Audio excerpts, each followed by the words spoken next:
il va falloir qu'eux aussi se posent des questions par rapport à leur boulot.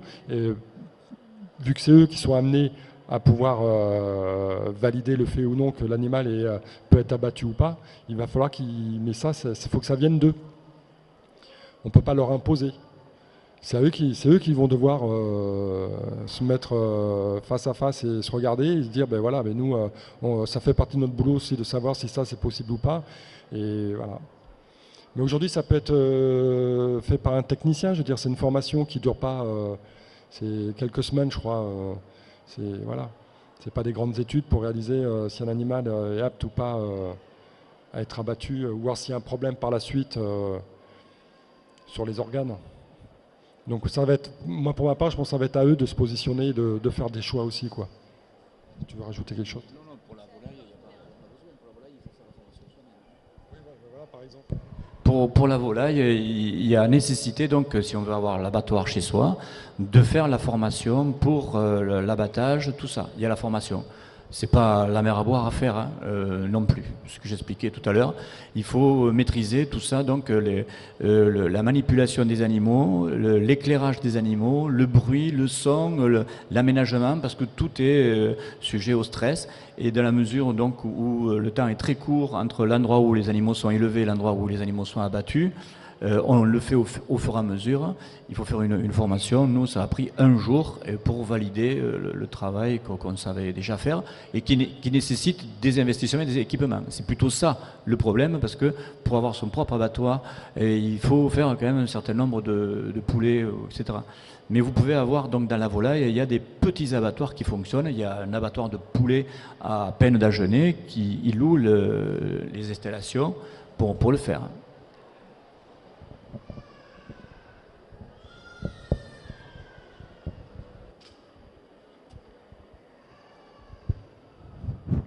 Qu'est-ce que vous pensez de toutes ces pancartes qui fleurissent à tout bout de champ, sans jeu de mots, et je me souviens plus ce qu'il y a écrit dessus, j'ai qu'une envie, c'est de les arracher, ces pancartes. Pour sauver un paysan, manger un vegan.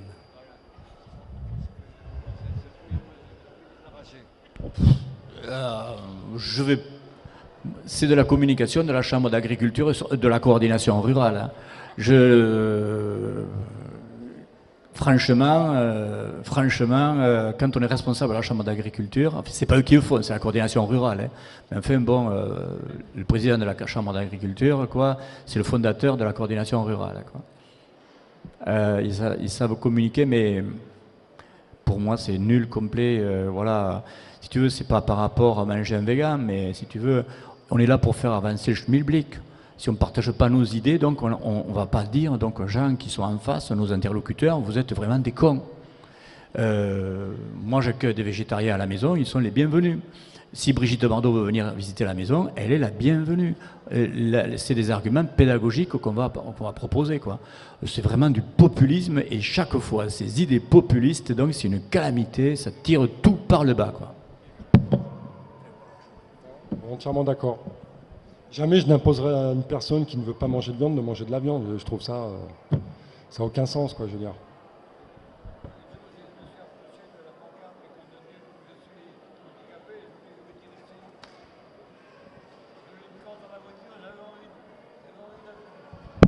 Oui, ce que Parce que Marcel, vous comprenez, donc c'est un ancien militant des Brigades Rouges, quoi. Les Brigades Vertes.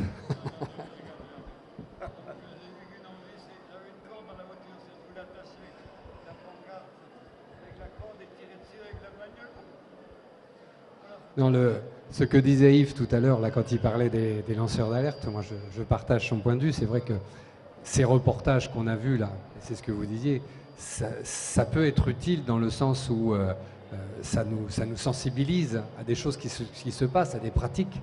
Maintenant, le discours, enfin l'utilisation qui en est faite et les théories qui sont derrière, avec une certaine perversité derrière, parce qu'on sait qu'il y a un message qui va bien au-delà de simplement de la critique de la condition animale, mais aussi du rapport que l'homme peut avoir à la nature et l'homme avec l'animal, et la place de l'homme dans cette société, dans ces théories. Mais bon, elles existent et chacun a le droit de les avoir. Hein, comme tu disais, on a le droit d'être végane, on a le droit d'être végétarien, on a le droit de manger de la viande. Je crois que ce qu'on a vu là pendant tous ces 2 jours, c'est que l'important, c'est qu'on soit conscient des actes, de nos actes de consommation, que nos actes soient réfléchis, que les productions soient des productions de qualité, qu'on aille vers une certaine forme de consommation raisonnée, mais qui nous corresponde, parce que la vie, c'est aussi quelque chose qui est différent pour chacun d'entre nous. Et si on devait avoir une uniformisation de nos pratiques, de nos menus, autant tout de suite avoir des McDo partout, comme ça sera fait, on aura tous la même alimentation, quoi. Parce qu'en fait, notre installation, nous au départ, c'est un choix de vie, quoi. Rester vivre et travailler ici, c'est pas seulement donc pouvoir subsister, parce que subsister, donc au départ, nous on a gagné donc le quart du SMIC pour pouvoir vivre tant bien que mal. On s'est structuré, on s'est organisé, mais c'est un choix de vie. Il faut vivre dans son environnement qui nous plaît, quoi. Voilà pourquoi donc on essaie d'être en cohérence avec le travail qu'on fait.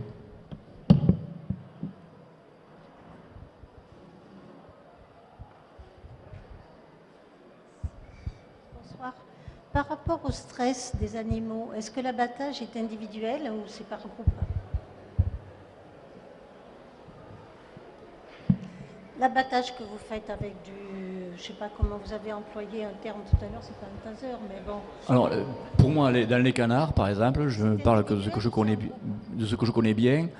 Les canards, ils sont abattus un après l'autre, quoi.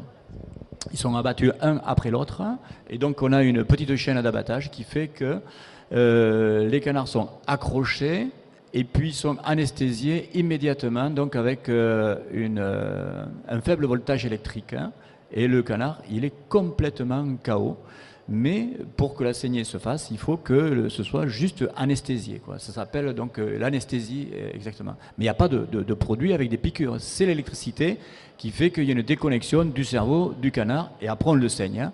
Et un canard qui n'est pas saigné convenablement, donc il part à l'équarrissage. Il faut que ça saigne bien. Il n'y a pas de souci par rapport à ça.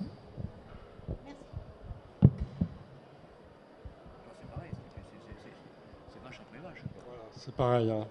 Il est abattu, mais c'est un animal l'un après l'autre. Et moi, comme c'est des petits volumes en règle générale, si j'en fais 2 dans la journée, voilà, c'est le maximum.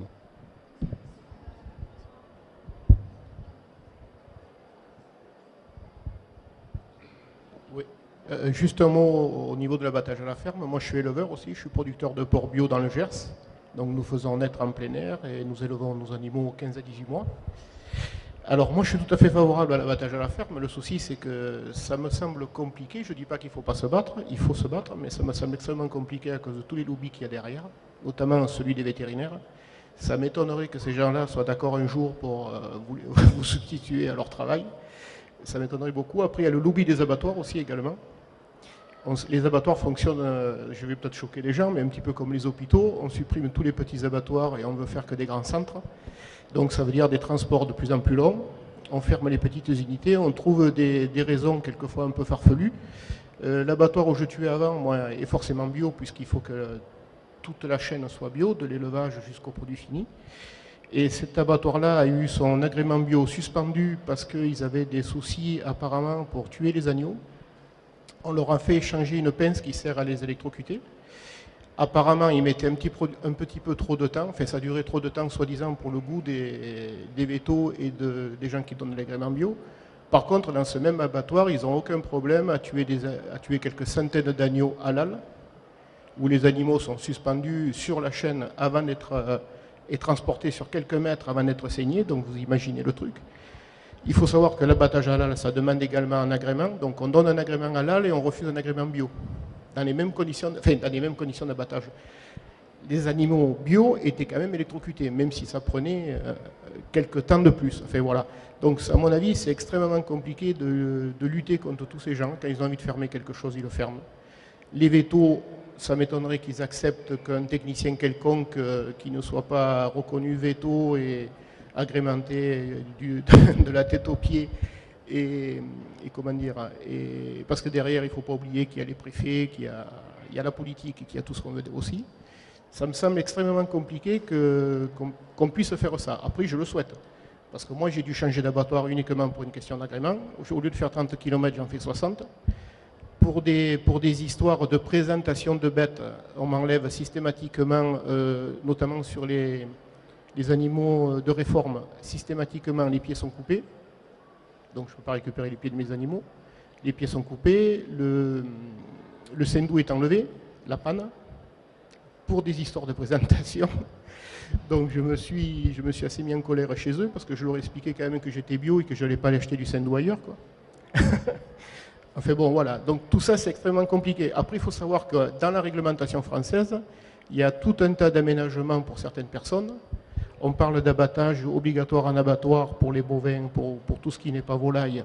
Mais on oublie qu'on tue des animaux dans des arènes, qu'on les charrie morts sur le sol des bétaillères, ce qui serait complètement interdit. Amener un animal qui ne peut pas se lever, on vous le met à l'équarrissage. Là, on amène des animaux qui sont souillés, qui sont au sol, dans un camion, et ils passent à l'abattoir sans problème, et ils se retrouvent en boucherie. Voyez, donc il y a des tas de choses qu'on peut faire, quoi. On parle d'anesthésie dans les très gros abattoirs de porc. On n'a pas parlé de mode d'anesthésie, mais il n'y en a pas. Parce qu'au lieu d'électrocuter les cochons, ils les font descendre sur des nacelles. Et lorsqu'ils arrivent au fond de la fosse, il y a un gaz lourd qui les asphyxie, et c'est plus de l'anesthésie, ils meurent asphyxiés. En fait, pour les vétérinaires, je ne sais pas. Mais c'est vrai que, en ce qui concerne les abattoirs, c'est un très gros lobby. Le lobby de la viande est extrêmement puissant. Ça, on s'en est rendu compte. Hein, vous avez entièrement raison. Après, dans le Gers, on a un groupe de travail. Je vais vous parler de l'abattoir de Condom, peut-être. Oui. Oui. Voilà, mais si vous voulez, je pourrais vous donner les coordonnées du groupe de travail qu'il y a dans le Gers qui a rejoint notre association là, et qui travaille sur le projet d'abattage à la ferme avec la remorque d'abattage ou le camion Schweger. Et moi, je suis plus optimiste que vous, alors peut-être à tort, mais je pense qu'au bout d'un moment, ce qui va faire pencher la balance, ça va être le consommateur. Si les gens décident de ne plus manger, parce qu'on sait très bien que... Moi, je pense que même à la limite, l'élevage industriel, quand les animaux, on les tue, je pense que c'est une délivrance pour vu leurs conditions d'élevage. C'est triste à dire, mais moi, j'appelle ça de la maltraitance, quand même. C'est des animaux qui sont sous antibiotiques, sous antidépresseurs, parce qu'ils vivent en état concentrationnel, quand même, quoi. Et c'est pas fait, les animaux ne sont pas faits pour vivre dans ces conditions-là, quoi. Donc au bout d'un moment, il y a des choses que la législation va être obligée d'évoluer. Alors si la France ne veut pas l'entendre, il va falloir quand même lui expliquer qu'on est dans la communauté européenne et que alors, le droit européen peut jouer en notre faveur par contre, vu que c'est pratiqué dans d'autres pays en Europe. Donc peut-être qu'il va falloir qu'on s'appuie là-dessus. On est en train d'y réfléchir, on y travaille. Oui, ça, je suis entièrement d'accord, mais vous savez que quand on veut faire des normes en France, si ça nous arrange de dire que c'est à cause de l'Europe, on dira que c'est à cause de l'Europe. Ça aura tout à fait servi, ça, quoi. À ce niveau-là. L'Europe a le dollar, souvent, il ne faut pas oublier, c'est que chaque pays un peu réécrit ce qui a été décidé par l'Europe, mais à sa sauce, quoi. Oui, tout à fait. Ouais. Donc des fois, rien qu'à changer une virgule et un mot... Et après, le paramètre qui est quand même pas négligeable, c'est qu'on parlait de volume d'animaux. Faire un abattage à la maison avec, par exemple, un porc par semaine, au niveau du coût, je ne suis pas sûr que ce ne soit pas un peu prohibitif, quoi. Il faut voir, quoi. Enfin, il faut ramener ça. Voilà, il faut après, voir, ça peut rentrer dans un circuit d'une tournée. Où il faut voir. Oui, voilà, par exemple. Mais après, ce qu'on ne sait pas encore, c'est qui va financer ces outils-là, quoi. Est-ce que ça va être la région? Est-ce que ça va être le département? Est-ce que ça va être l'abattoir local? Est-ce que c'est un groupement d'éleveurs? Voilà. Ça reste à définir. Ici, localement, il y a la Chambre d'agriculture, elle a pris en gestion l'abattoir de Villeneuve qui est en faillite complète. Hein, et ils ont trouvé des solutions, ils essaient de trouver des solutions. C'était un déficit, ils ont déposé le bilan. La Chambre d'agriculture donc l'a repris, ils sont toujours en déficit, mais il semblerait que ce soit en bonne voie. Mais moi, je suis, comment dirais-je, peut-être pas optimiste, mais je trouve que la question devrait être posée à la Chambre d'agriculture, parce que puisqu'ils reprennent un abattoir à Villeneuve qui est en faillite, pourquoi est-ce qu'ils ne financeraient pas donc un camion abattoir qui tournerait sur tout le département? Un port là, tout à l'heure, donc il faut un planning, moi je ne sais pas, ou peut-être qu'il y a des solutions à trouver, quoi. C'est un peu le même principe de fonctionnement que l'abattoir tel qu'il existe aujourd'hui. Ils ont des plannings. Ils savent que tel éleveur va amener tel type d'animal. Voilà. Donc, il n'y a rien d'extraordinaire à mettre en place. Pour avoir contacté